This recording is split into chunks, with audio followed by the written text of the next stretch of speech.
So amigo, andito na tayo amigo sa buya amigo na pagkakaskasan natin. Hindi muna tayo pumunta amigo sa sahur amigo kahapon. Dala yung huli natin ginong kahapon. Kaya testing tayo dito sa may pagitan ng Liti at saka Samar. Ayan. Ayan buya na yan kahapon. Kinaskasan natin yan. Maganda yung sipot dyan na kahapon. Malalaki yung galong ko. Kaya sana ngayon sumiyo pa rin. Maganda na yung panahon ngayon kaysa kahapon. Ngayon makulimlim yung kalangitan. So yun.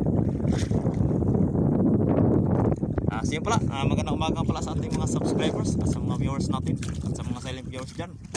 Yan, magandang umaga po sa inyo lahat at maraming salamat po sa nag-subscribe at nagdaganan po yung subscribers. Yun, sana patuloy lang po.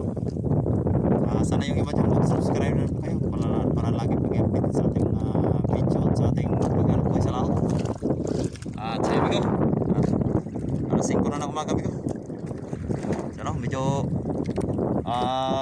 nagsimula na naman yung amihan na lumakas. Mamaya sigurado malakas na naman ito mamaya.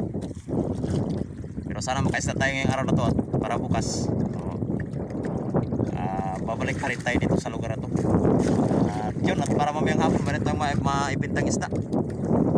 Yung isda natin kahapon amigo, puminta ng 3K mahigit. Kaya ayos, sulit yung lahat natin kahapon kahit na medyo malakas yung panahon. So amigo, may ano amigo, nakuha kaya yung lampa sa amin na yung kulubog. Nakadyan amigo sa may kaibiran.